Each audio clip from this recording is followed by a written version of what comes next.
just to alert the members, and Senator Cruz is next. Thank you, Mr. Chairman. General, welcome. Thank you. As you know, as I observed at your confirmation hearing, you had built a long record on the Federal Court of Appeals and a reputation of being relatively nonpartisan. And so I had hopes that your tenure as Attorney General would continue that record. I have to say I'm deeply disappointed in what the last 2 years have shown.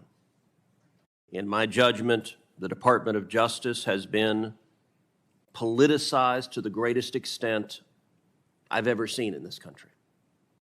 And it has done a discredit to the Department of Justice, to the FBI, and to the administration of law in this country.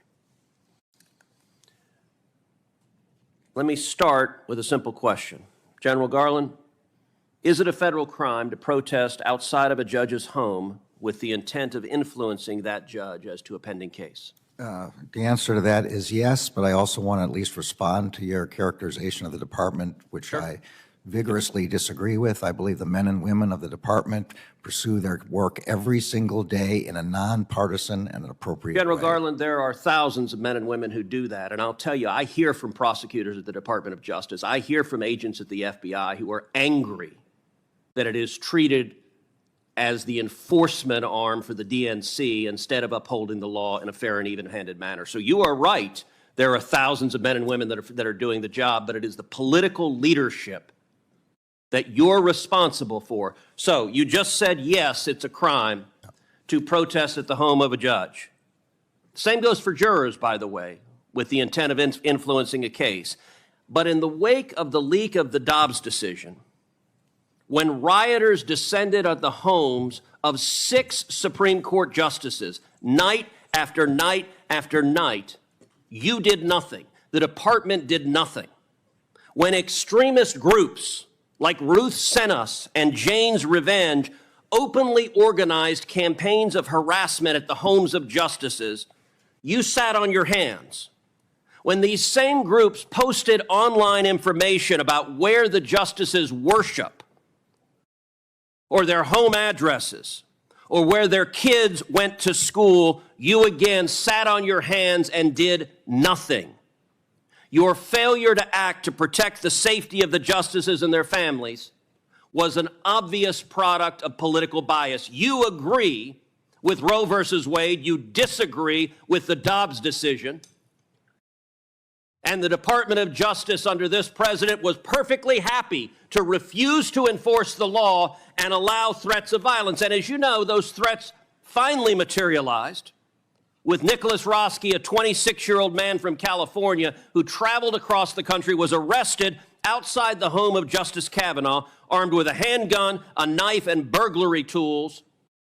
And he said he came there to kill Justice Kavanaugh because he was enraged by the leaked opinion.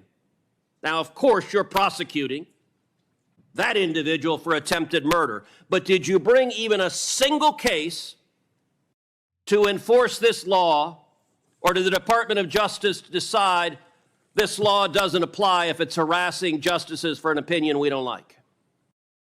When the Dobbs draft was leaked, I did something no Attorney General in the history of the department had ever done before. For the first time in history, I ordered United States Marshals 24/7 to defend every residence of every justice. General Garland, as a judge, you're familiar with asking counsel to answer a question. I am answering. Has the Department of Justice enforced this statute? Have you brought a single case against any of these protesters threatening the justices under 18 U.S.C. Section 1507? Have you brought even one? Senator, you asked me whether I sat on my hands, and quite the opposite. I sent 70 United States Marshals. Let me try again. To defend. And has the Department of Justice brought even a single case under this statute? It's a yes/no question. It's not a give a speech on the other things you did.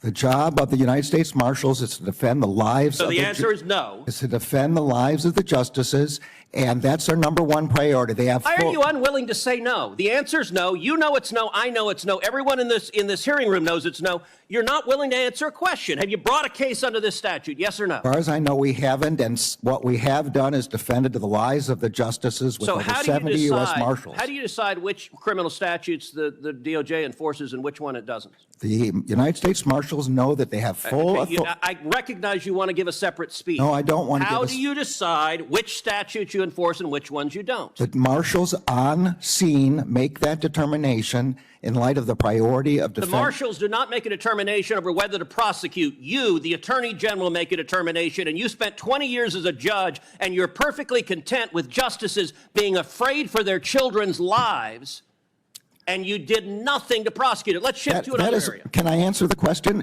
No, The you Attorney cannot. You General- have refused to answer the I am question. answering your question. The How did Attorney you General choose does not decide whether to arrest. How did you choose not to enforce this statute? The marshals on scene. Marshals don't make that decision. They do make the decision of whether to make To an arrest. prosecute someone? No, they don't. If they make Marshals do not have prosecution If they make an arrest, All right, then it goes let's to the change marshals. topics because our time is limited. We've also seen across the country violent attacks as pregnancy centers by similar left-wing terrorist groups, including one graffiti of a firebomb building said, "Jane was here." There have been attacks all over the country. And yet, the Department of Justice has not brought these violent criminals to justice. You contrast that. If you're a violent criminal and you attack a crisis pregnancy center, that is not a priority in the Biden Department of Justice. Contrast that to Mark Houck, who's a pro-life activist. He's a sidewalk counselor. And he had an altercation with someone who allegedly interfered with his son's personal space and threatened his son, and he pushed him. Now, in an ordinary world, pushing someone would be maybe a simple misdemeanor assault, but not under the Biden Department of Justice. If you're a pro-life activist, what can you expect? Well, in this instance, according to Mr. Houck's wife, 24 agents clad in body armor and ballistic helmets and shields and a battering ram showed up at his house pointing rifles at his family. Why do you send 24 agents in body armor to arrest a sidewalk counselor who happens to be pro-life, but you don't devote resources to prosecute people who are violently firebombing crisis pregnancies? It is a priority of the department to prosecute and investigate and find the people who are doing those firebombings. They are doing it at night and in secret. So, and we have found one group which we did prosecute. You found one. How many have there been? How many attacks? There have been a lot, and if you have any information specifically as to who those people are, we would be glad. We would be glad to have that. Did you personally authorize 20 agents going to Mr. Houck's house? And he offered to turn himself in through counsel, but you didn't want that.